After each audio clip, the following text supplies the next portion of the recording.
வணக்கம். போஸ்டர் செர்கீஸ் வழங்கும் தமிழ்நாடு 360க்கு உங்களை வரவேற்பது நான் ராஜலட்சுமி கார்த்திக். தமிழகத்தில் உள்ள அனைத்து மாவட்ட நிகழ்வுகளையும் விரிவாக பார்ப்பதற்கு முன் தலைப்புச் செய்திகளை பார்க்கலாம். சோழவந்தான் பகுதியில் 4.5 கோடி ரூபாய் மதிப்பீட்டில் புதிய கட்டடம் மற்றும் கட்டட விரிவாக்க பணிகள். பூமி பூஜை செய்து தொடங்கி வைத்தார் சட்டமன்ற உறுப்பினர் வெங்கடேசன்.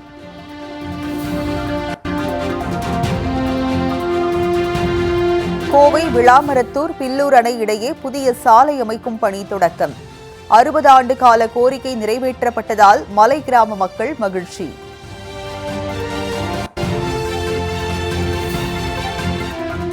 கோவை மேட்டுப்பாளையத்தில் சிதலமடைந்து வரும் வருவாய் வட்டாட்சியர் அலுவலகம். அசம்பாவிதம் நிகழும் முன் விரைந்து சீரமைக்க கோரிக்கை.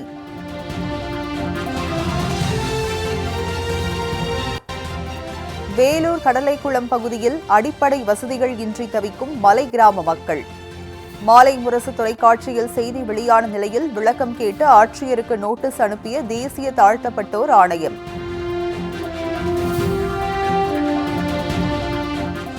ராமநாதபுரம் பரமக்குடி அருகே நெற்பயிர்களை சேதப்படுத்தும் பறவைகள் மற்றும் காட்டுப்பன்றி. விவசாயிகள் சந்தித்து வரும் இன்னல்களை விவரிக்கும் செய்தி தொகுப்பு.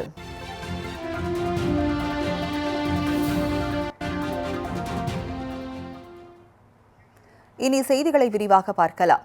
சோழவந்தான் பகுதியில் 4.5 கோடி ரூபாய் மதிப்பிலான புதிய கட்டடம் மற்றும் கட்டட விரிவாக்க பணிகளை சட்டமன்ற உறுப்பினர் வெங்கடேசன் பூமி பூஜை செய்து தொடங்கி வைத்தார்.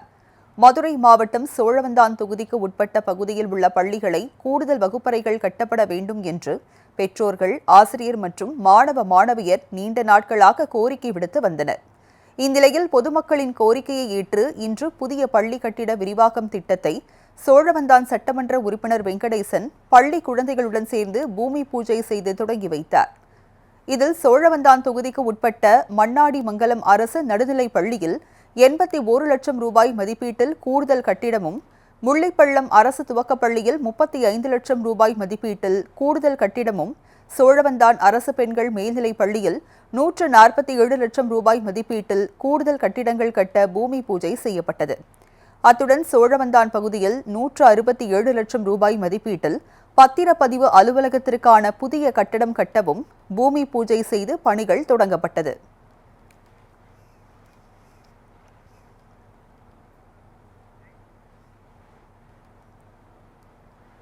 கொளத்தூர் அருகே விநாயகபுரம் பேருந்து நிறுத்தம் கட்டுவதற்கான பணிகளை சட்டமன்ற உறுப்பினர் சுதர்சனம் பூமி பூஜை செய்து தொடங்கி வைத்தார்.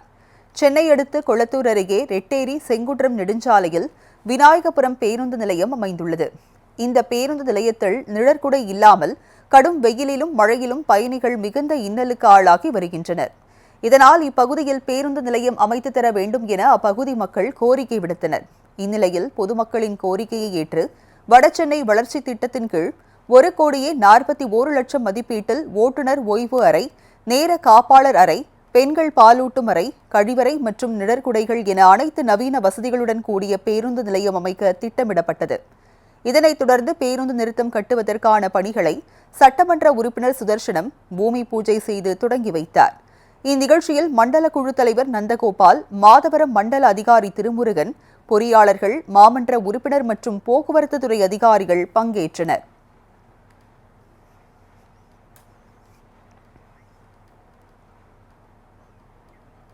கோவை விளாமரத்தூர் மற்றும் பில்லூர் அணை இடையே புதிய சாலை அமைக்கும் பணி தொடங்கியதால் 60 ஆண்டுகால கோரிக்கை நிறைவேற்றப்பட்டதால் மலை கிராம பழங்குடியின மக்கள் மகிழ்ச்சியடைந்துள்ளனர். கோவை மாவட்டம் மேட்டுப்பாளையம் அருகே உள்ள பில்லூர் அணையை சுற்றிலும் 20க்கும் மேற்பட்ட மலை கிராமங்கள் உள்ளன. இதில் 1000க்கும் மேற்பட்ட பழங்குடியின மக்கள் வசித்து வருகின்றனர். இந்த கிராமங்களை சுற்றியுள்ள மேற்கு தொடர்ச்சி மலையில் இருந்து வரும் மழை நீரை தேக்கி வைக்க காமராஜர் ஆட்சி காலத்தில் பில்லூர் அணை கட்டப்பட்டது. அந்த காலகட்டத்தில் விளாமரத்தூர் பில்லூர் அணை இடையே போக்குவரத்து வசதிக்காக சுமார் 8 கிலோமீட்டர் தொலைவிற்கு கற்களால் ஆன தற்காலிக சாலை அமைக்கப்பட்டது. இந்த சாலை முறையான பராமரிப்பு இல்லாத நிலையில் பயன்படுத்த முடியாத நிலை ஏற்பட்டதால் மலை கிராம மக்கள் தங்கள் விளைபொருட்களை மேட்டுப்பாளையம் கொண்டுவர 59 கிலோமீட்டர் தூரம் வரை சுற்றி செல்ல வேண்டிய நிலை ஏற்பட்டது. எனவே இந்த சாலையை சீரமைத்து தர வேண்டும் என மலை கிராம மக்கள் கடந்த 60 ஆண்டு காலமாக கோரிக்கை வைத்து வந்தனர். வனத்துறைக்கு சொந்தமான இடம் என்பதால் சாலை அமைப்பதில் சிக்கல் ஏற்பட்டு வந்த நிலையில் தற்போது சாலையை சீரமைத்து புதிய தார் சாலை அமைக்க தமிழ்நாடு அரசு அனுமதி வழங்கியதை அடுத்து அதற்கான பணிகள் தொடங்கப்பட்டது. இதனால் தங்களின் 60 ஆண்டு கால கோரிக்கை நிறைவேற்றப்பட்டதால் மலை கிராம மக்கள் மகிழ்ச்சி அடைந்துள்ளனர்.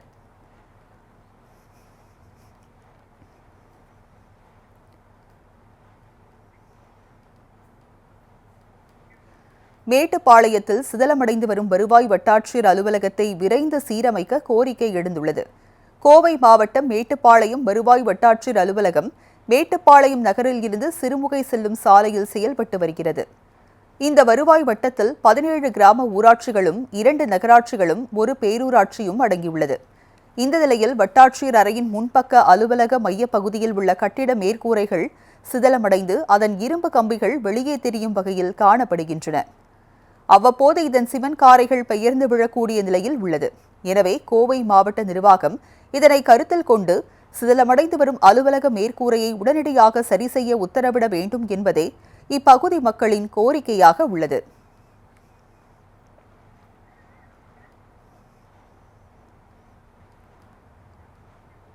மாலை முரசு செய்தி எதிரொலியால் வேலூர் மாவட்ட ஆட்சியர் சுப்புலட்சுமிக்கு தேசிய தாழ்த்தப்பட்டோர் ஆணையம் நோட்டீஸ் அனுப்பி உள்ளது. வேலூர் மாவட்டம் தோளப்பள்ளி அடுத்து கடலைக்குளம் பகுதியில் மலையடிவார கிராம மக்கள் மலையில் இருந்து சாலைக்கு வர வழி இல்லாததால் ஓடை வழியாக 5 கிலோமீட்டர் நடந்து செல்ல வேண்டிய அவல நிலை உள்ளது. இது தொடர்பான செய்தி கடந்த 12ஆம் தேதி நமது மாலை முரசு செய்தி தொலைக்காட்சியில் ஒளிபரப்பானது. இதனைத் தொடர்ந்து அப்பகுதியைச் சேர்ந்த நாகராஜன் என்பவர் தேசிய தாழ்த்தப்பட்டோர் ஆணையத்திற்கு மனு அளித்திருந்தார். இதனையடுத்து அடிப்படை வசதிகள் செய்து தர என்ன நடவடிக்கைகள் எடுக்கப்பட்டுள்ளது என்பது குறித்து 15 நாட்களுக்குள் விளக்கமளிக்க வேண்டும் என மாவட்ட ஆட்சியர் சுப்புலட்சுமிக்கு தேசிய தாழ்த்தப்பட்டோர் ஆணையம் நோட்டீஸ் அனுப்பி உள்ளது.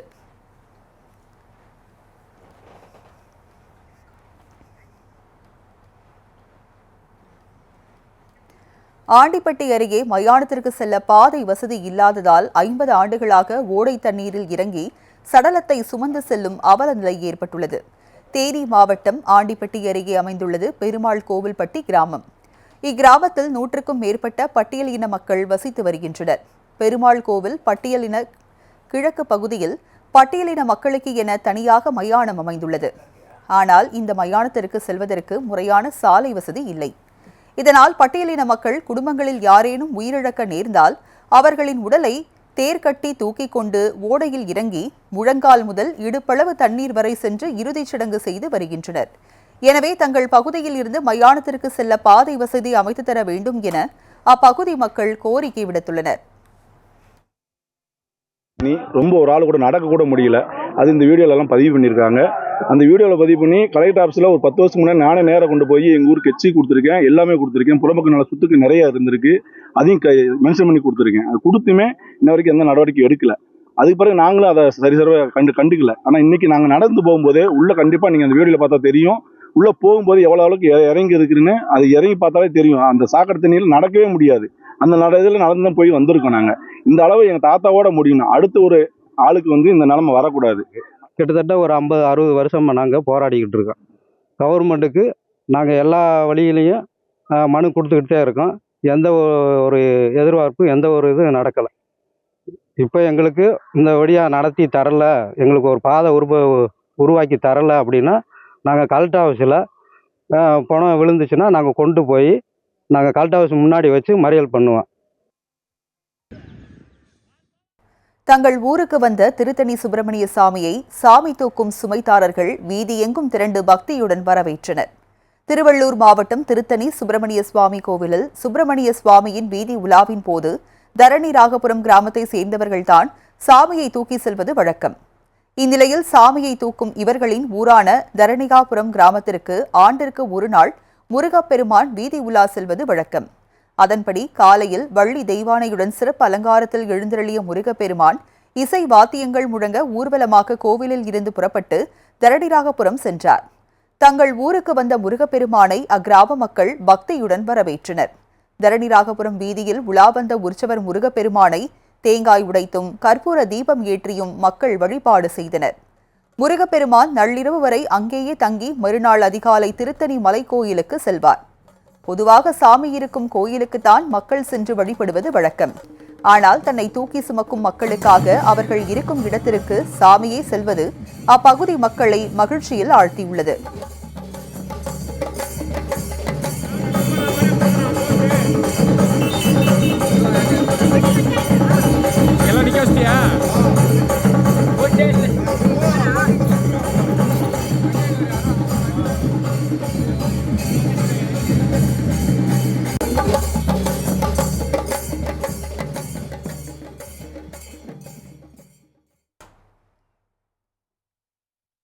காஞ்சிபுரம் மாநகராட்சி சார்பில் பிளாஸ்டிக் கழிவுப் பொருட்கள் சேகரிப்பு முகாம் நடைபெற்றது.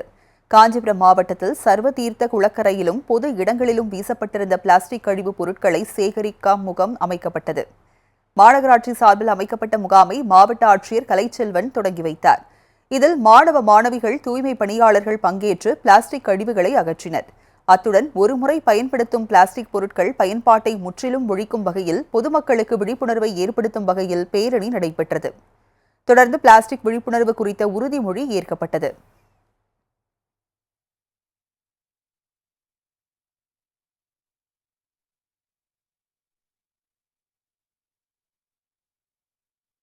போஸ்டர் செட்கி சிங் தமிழ்நாடு 360யில் அடுத்து வருவது ஊர் நிகழ்வுகளை விரைவாக வழங்கும் உள்ளூர் எக்ஸ்பிரஸ்.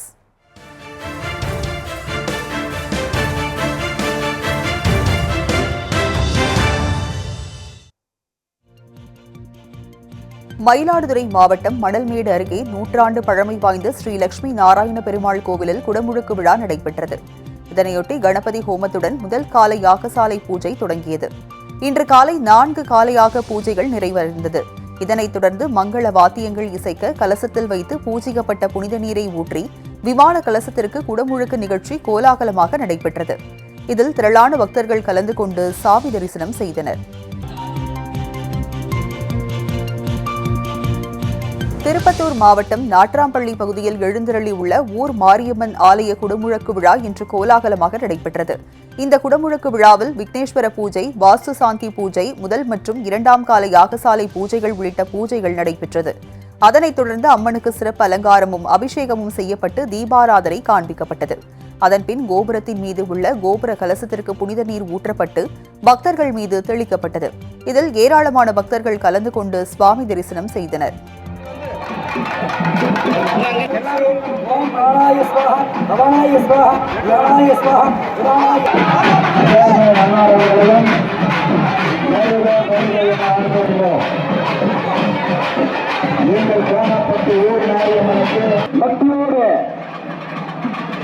முற்றியில் விமான பூஜை.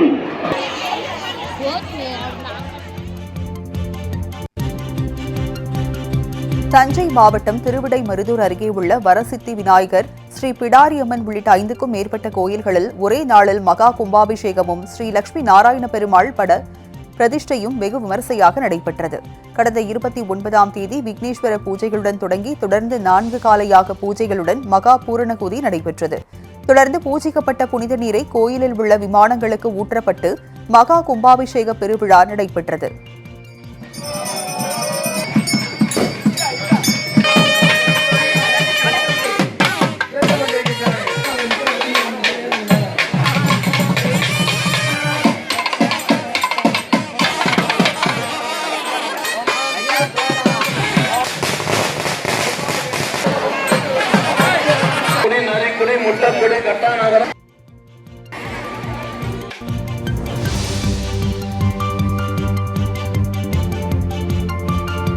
கடலூர் மாவட்டம் ரெட்டாக்குறிச்சி கிராமத்தில் ஊராட்சி நிர்வாகத்தின் மூலம் வழங்கப்படும் குடிநீர் முறையாக வழங்கப்படுவதில்லை என கூறப்படுகிறது. இதனால் அப்பகுதி மக்கள் பெரும் சிரமப்பட்டு வருகின்றனர். இதுகுறித்து ஊராட்சி ஒன்றிய அதிகாரிகளிடம் பலமுறை தெரிவித்தும் இதுவரை எந்தவித நடவடிக்கையும் எடுக்கவில்லை என அப்பகுதி மக்கள் குற்றம் சாட்டினர். இதனால் ஆத்திரமடைந்த கிராம மக்கள் ஒன்றிய அதிகாரியை கண்டித்து காலி குடங்களுடன் ஆர்ப்பாட்டத்தில் ஈடுபட்டனர். தண்ணிக்கே நாங்க போராடுறதா இருக்கு. 10 நாளைக்கு ஒருக்க போராடினாதான் 2 நாளைக்கு தண்ணி விடுறாங்க. இல்லைன்னுறானா எங்களுக்கு தண்ணியே விட மாட்டேங்கிறாங்க.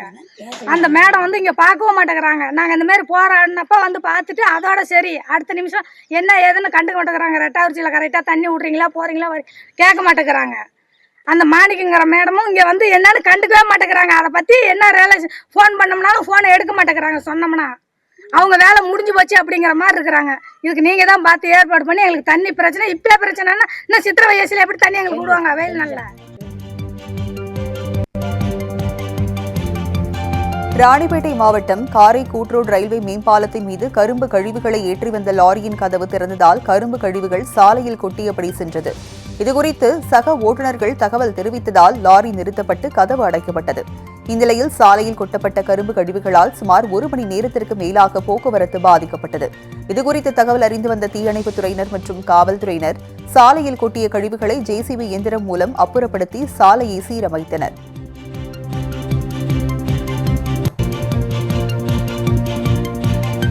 உதகை அருகே உள்ளத்தி பகுதியில் சாதி சான்றிதழ் வழங்க கோரி மலைவேடன் பழங்குடியின மக்கள் தங்கள் குழந்தைகளை பள்ளிக்கு அனுப்பாமல் போராட்டத்தில் ஈடுபட்டனர். நீலகிரி மாவட்டம் உள்ளத்தி ஊராட்சிக்கு உட்பட்ட பகுதிகளில் 700க்கும் மேற்பட்ட மலைவேடன் பழங்குடியின மக்கள் வசித்து வருகின்றனர். இவர்களில் 350 பேருக்கு கடந்த 1995ஆம் ஆண்டு வரை பழங்குடியினர் சாதி சான்றிதழ் வழங்கப்பட்டுள்ளது. அதன்பின் சான்றிதழ் வழங்குவது நிறுத்தப்பட்டதாக கூறப்படுகிறது. இந்நிலையில் பழங்குடியினர் சாதி சான்று இல்லாமல் பழங்குடிகளுக்கான இடஒதுக்கீடு கிடைக்காமல் மிகவும் பாதிக்கப்பட்டு வருவதாக கூறி 70க்கும் மேற்பட்டோர் தங்களது குழந்தைகளை பள்ளிகளுக்கு அனுப்பாமல் போராட்டத்தில் ஈடுபட்டனர்.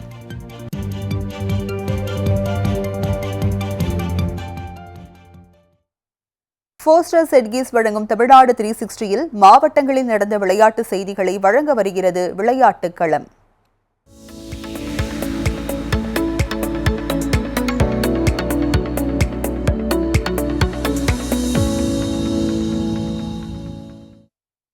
தாம்பரம் அருகே 100க்கும் மேற்பட்ட மாணவர்கள் யோகா மற்றும் கராத்தே செய்து உலக சாதனை படைத்தனர்.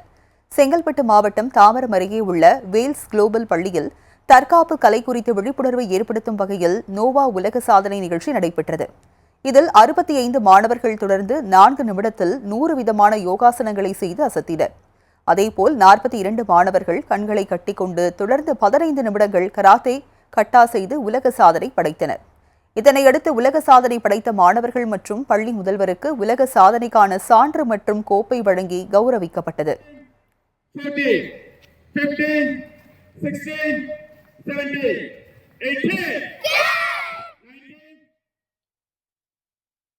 தூத்துக்குடியில் நடைபெற்ற மாவட்ட அளவிலான லீக் கால்பந்து முதல் போட்டியில் வில்சன் அணி வெற்றி பெற்றது. தூத்துக்குடி மாவட்ட கால்பந்து கழகம் சார்பில் மாவட்ட அளவிலான லீக் கால்பந்து போட்டிகள் மாவட்ட விளையாட்டு அரங்கில் இன்று துவங்கியது. இன்று துவங்கி வரும் 24ஆம் தேதி வரை நடைபெறுகிறது. இதில் பங்கேற்கும் 25 அணிகள் தூத்துக்குடி மாவட்ட விளையாட்டு மைதானம் மற்றும் வீரபாண்டியப்பட்டணம், காயல்பட்டினம் மைதானம் ஆகியவற்றில் 2 குழுக்களாக விளையாடுகின்றன. விறுவிறுப்பாக நடைபெற்ற முதல் போட்டியில் 8-0 என்ற கோல் கணக்கில் ஆஸ்திரேலிய அணியை வீழ்த்தி வில்சன் அணி வெற்றி பெற்றது.